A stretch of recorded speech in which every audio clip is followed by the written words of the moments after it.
খুবই খারাপ লাগছে যে রাজ্যে যে ধর্ম নিয়ে রাজনীতি হয় সেই দেশ সেই রাজ্য কোনোদিন উন্নতি করতে পারে না। মারধর করলো তারা কিন্তু অত্যাধিক অন্যায় করলো, খুবই অন্যায় করেছে। এই ধরনের মানুষগুলোকে আমার মনে হয় আইনের আওতায় এনে এদের কঠিন শাস্তি দেওয়া দরকার। তাহলে আমরা তাহলে কি গীতা পাঠ করলাম? আমরা তাহলে কি কোরআন পাঠ করলাম? যে আমরা মানুষকে ভালোবাসতে শিখলাম না? ১২ ঘন্টার মধ্যে ছেড়ে দেওয়ার পরে কোন এক আমাদের রাজ্যের একটা নেতা তাকে সোশ্যাল মিডিয়ায় গলায় মালা পরাচ্ছে। মসজিদের জায়গায় থাক, মন্দিরের জায়গায় থাক, ধর্ম নিয়ে রাজনীতি করবেন না। গির্জার জায়গায় থাক, হিন্দু মুসলমানদের মধ্যে এই ডিভাইডটা করবেন না। ওকে প্রশ্ন করা হয়েছিল যে এটা ভেজ না চিকেন। তো তখন বলছে এটা কিন্তু ভেজ, কিন্তু পরবর্তী দেখা যাচ্ছে প্যাটিসটা ভেঙে দেখা যাচ্ছে ওর ভেতরে চিকেন পাওয়া গেছে। কিন্তু মানে যেটা আমি বুঝলাম, ও কিন্তু ওই মুহূর্তে অনেকগুলো মানুষের সামনে ভয়ে কিন্তু বলে ফেলেছে যে এটা কিন্তু ভেজ। ও তো একটা অন্যায় হালকা করেছে, কিন্তু যারা মারধর করলো তারা কিন্তু অত্যাধিক অন্যায় করলো, খুবই অন্যায় করেছে। এগুলো মানুষের কাজ একটা নয়। কেন আমাদের প্রত্যেকটা ধর্মের শিক্ষা দিচ্ছে যে তোমরা এক মানুষ অপর মানুষকে ভালোবাসো, সে যে ধর্মেরই হোক না কেন। তার যেহেতু ওখানে গীতা পাঠ হচ্ছে, তার গীতার মধ্যেও আছে নিশ্চয়ই যে মানুষকে ভালোবাসো।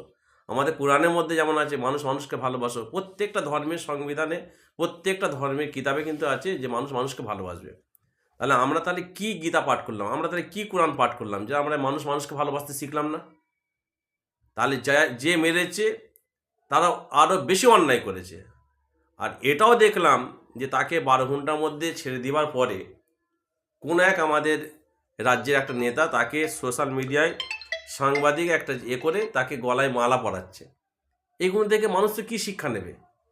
যারা দেশের হাতিয়ার হতে চাইছে, যারা দেশ চালাতে চাইছে, রাজ্য চালাতে চাইছে, তাদের যদি চালচলন এত জঘন্য হয়, আগামী দিনে তো মারামারি, কাটাকাটি, খুনোখুনি আরও বেড়ে যাবে।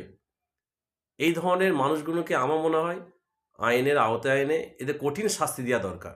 কেন হঠাৎ করে আজকে লক্ষাধিক কোরআন পাঠে কেন আজকে হঠাৎ করে আহ্বান দিচ্ছে কেন? কোরআন কি ময়দানে পড়তে হবে? ঘরে বসলে হয় না? ইসলাম তো এই শিক্ষা দিচ্ছে না। আমাদের ধর্ম এমন একটা ধর্ম যে বাবা হিংসা শিখায়নি। ও করছে বলে আমি করব, আমাদের এটা শিক্ষা দেয়নি তো। অতএব কম্পিটিশন করে, চ্যালেঞ্জ করে এটা ভালো জিনিস নয়। কেন আমাদের ধর্ম শিক্ষা দিচ্ছে যে তোমরা ভালোবাসার সাথে মানুষের কাছে ধর্ম পৌঁছাও। কিন্তু আমাদের চালচলন এমন হয়ে যাচ্ছে, এতে তো মানুষ আরও আমাদের ধর্মের উপর দেবে, গালাগালি করছে। অতএব আমাকে নিজেকে ডিফেন্স করে থাকতে হবে যাতে আমাদের ধর্মের প্রতি অন্য ধর্মের মানুষ আঘাত না আনতে পারে। খুবই খারাপ লাগছে। আমাদের বয়স তো হয়েছে, যথেষ্ট বয়স হয়েছে। যে দেশে, যে রাজ্যে যে ধর্ম নিয়ে রাজনীতি হয় সেই দেশ সেই রাজ্য কোনোদিন উন্নতি করতে পারে না। অতএব যারা করছে, রাজনীতি করছে, আমি তাদের অনুরোধ করব আপনারা ধর্ম নিয়ে রাজনীতি করবেন না। মসজিদের জায়গায় থাক, মন্দিরের জায়গায় থাক, গির্জার জায়গায় থাক। যে যা ধর্মে রেখে দিয়ে তারা তাদের মতো করুক, রাজনীতি করুক।